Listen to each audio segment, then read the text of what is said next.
السلام علیکم دوستو، welcome to my channel weird way. کیسے ہیں آپ سب لوگ؟ امید ہے خیریت سے ہوں گے۔ آج کی کہانی ہمیں دین محمد نے بھیجی ہے، جو کہ بہت زیادہ پرانی ہے۔ یہ دین محمد کے زمانے کی ہے۔ چلیں یہ قصہ انہی کی زبانی سنتے ہیں۔ وہ بتاتے ہیں کہ یہ بہت پرانا اور سچا واقعہ ہے دوستو۔ یہ تب کی بات ہے جب پاکستان بنے چند سال ہی ہوئے تھے۔ میں گاؤں کے سرکاری اسکول میں چوکیدار تھا اور اسکول میرے گھر سے کافی دور تھا، اس لیے میں ہمیشہ بس پر سفر کر کے اسکول جاتا تھا اور اسی بس پر واپس گھر بھی آتا تھا۔ اس زمانے میں ٹریفک اتنی نہیں ہوا کرتی تھی۔ ہمارے گاؤں میں فقط وہ ایک ہی بس ہوتی تھی۔ پرانا وقت تھا، نہ زیادہ بجلیاں تھی نہ روشنیاں، لائنٹنوں اور موم بتیوں کا زمانہ تھا۔ ایک دن میں معمول کے مطابق بس پر سوار ہو کر اسکول کے لیے روانہ ہوا۔ اس دن بہت تیز بارش ہوئی تھی، اس لیے جب اسکول سے چھٹی ہوئی تو مجھے بس نہ مل سکی، کیونکہ ہمارے گاؤں میں جب بھی بارش آتی تو سارے راستوں میں اس قدر کیچڑ ہو جاتا تھا کہ بس بارش والے دن بھی نہیں آتی تھی۔ میں نے کافی دیر بس کا انتظار کیا، لیکن بس نہ آئی۔ سواری کا اور کوئی ذریعہ نہیں تھا، اس لیے میں نے پیدل گھر جانے کا فیصلہ کیا۔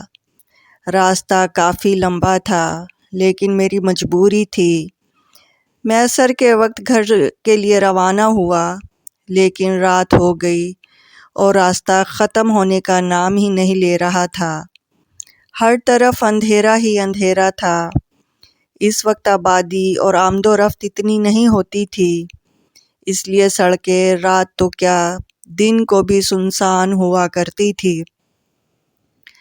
راستے میں ایک بہت بڑا قبرستان آتا تھا اور میں اب اس قبرستان کے پاس سے گزرنے والا تھا۔ میرے پاس کوئی لائنٹن اور موم بتی نہیں تھی، اس لیے پیدل میں اندھیرے راستے میں آگے بڑھ رہا تھا۔ ابھی گھر پہنچنے میں کم از کم 1 گھنٹہ اور باقی تھا۔ میں جب آدھے راستے میں پہنچا تو میں قبرستان میں دور ایک مدھم سی روشنی مجھے دکھائی دی، جو آہستہ آہستہ اپنی جگہ بدل رہی تھی۔ وہ روشنی میرے پیچھے کی طرف سے کہیں آ رہی تھی۔ دیکھتے ہی دیکھتے اس روشنی نے اپنی ڈائریکشن تھوڑی سی بدل لی۔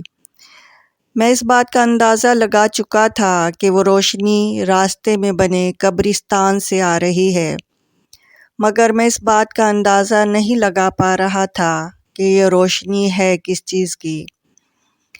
ابھی میں اسی کشمکش میں تھا کہ اس روشنی نے میری طرف رخ کر لیا، جیسے میری ہی طرف آ رہی ہو۔ جلدی مجھے معلوم ہو گیا کہ یہ ایک لائنٹن کی روشنی ہے، جس کو پہچان کر میرے قدم رک گئے۔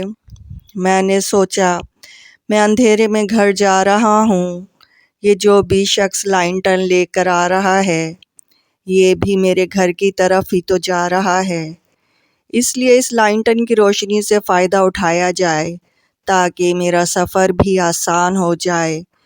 لیکن میں بہت حیران بھی ہوا کہ رات کے اس پہر کو کون ایسی لائنٹن لے کر گھوم رہا ہے، کہیں کوئی چور ڈاکو تو نہیں۔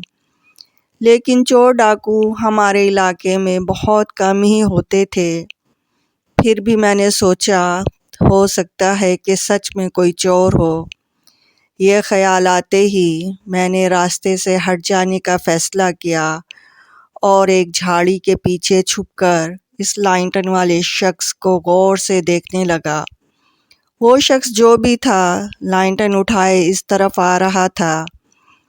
میں بس لائنٹن کی روشنی کو دیکھ رہا تھا۔ جب وہ روشنی کچھ نزدیک ہوئی تو میرے قدموں تلے جیسے زمین ہی نکل گئی ہو۔ ڈر کی ایک تیز لہر مجھے چھو کر نکل گئی۔ میں نے دیکھا کہ وہ صرف ایک لائنٹن ہے جو ہوا میں لہراتی ہوئی ادھر ادھر آ جا رہی ہے۔ اس لانٹرن کو کوئی شخص نہیں لے کر آ رہا تھا، بالکل وہ لانٹرن خود ہی اڑتی ہوئی ادھر ادھر جا رہی تھی۔ میں نے یہ سب دیکھ کر دل ہی دل میں اللہ کو یاد کرنا شروع کر دیا۔ وہ لانٹرن میرے پاس سے گزری اور کہیں غائب ہو گئی۔ میں نے اپنی پیشانی سے پسینہ صاف کیا اور تیز قدموں سے گھر کی طرف بڑھنا شروع کر دیا، جو کہ ابھی بھی بہت دور تھا۔ میں ابھی تھوڑی دور ہی پہنچا تھا کہ مجھے اپنے پیچھے سے وہی روشنی آتی نظر آئی، جس کو دیکھ کر میں تیزی سے بھاگا اور پناہ کے لیے گاؤں کی ایک چھوٹی سی مسجد میں داخل ہو گیا۔ اس کی وجہ یہ بھی تھی کہ اس روشنی کی رفتار بہت زیادہ تیز تھی۔ اس روشنی سے بچ نکلنا بہت مشکل تھا۔ جب میں مسجد میں داخل ہوا تو وہ روشنی مسجد کے دروازے تک پہنچ کر رک گئی۔ میں خوفزدہ ہو کر اس روشنی کو دیکھتا رہا، لیکن وہ روشنی مسجد کے اندر نہیں آ سکی۔ پھر وہ لانٹرن کی روشنی اسی رفتار سے قبرستان کی طرف واپس چلی گئی۔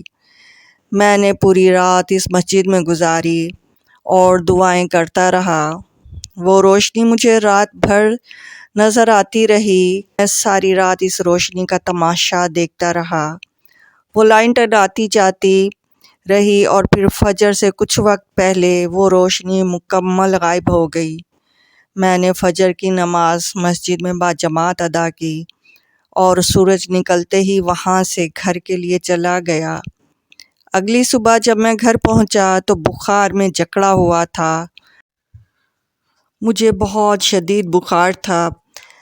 جب بخار کا زور ٹوٹا تو میں نے پوری کہانی اپنے گھر والوں کے گوش گزار کی، اور وہ بھی سن کر بہت زیادہ خوفزدہ ہو گئے، اور انہوں نے مجھے آئندہ بارش میں اور رات میں سفر کرنے سے سختی سے منع کر دیا۔ آج اس کہانی کو برسوں بیت گئے، لیکن مجھے آج بھی اس رات کا ایک ایک لمحہ یاد ہے۔ وہ بتاتا ہے کہ اب میں بوڑھا ہو چکا ہوں، لیکن آج بھی ہمیشہ اپنے بچوں کو جب وہ کہانی سناتا ہوں تو میرا وہی حال ہوتا ہے جو اس رات ہوا تھا۔ سر سے لے کر پاؤں تک پسینے میں شرابور ہو جاتا ہوں اور ریڑھ کی ہڈی میں خوف کی لہر دوڑ جاتی ہے، اور اس واقعے کو یاد کر کے آج بھی میں بہت زیادہ ڈر جاتا ہوں۔ ایسا لگتا ہے کہ میں دوبارہ واپس اسی جگہ پہنچ گیا ہوں۔ تو دوستو، آج کی سٹوری آپ لوگوں کو کیسی لگی؟ اگر سٹوری پسند آئی ہے تو میرا چینل سبسکرائب کریں اور بیل آئیکن کو پریس کریں۔ میرا چینل واٹس ایپ پر اور انسٹا پر بھی ہے، اور ڈسکرپشن میں اس کا لنک ہے، میرے وہ چینل بھی فالو کریں۔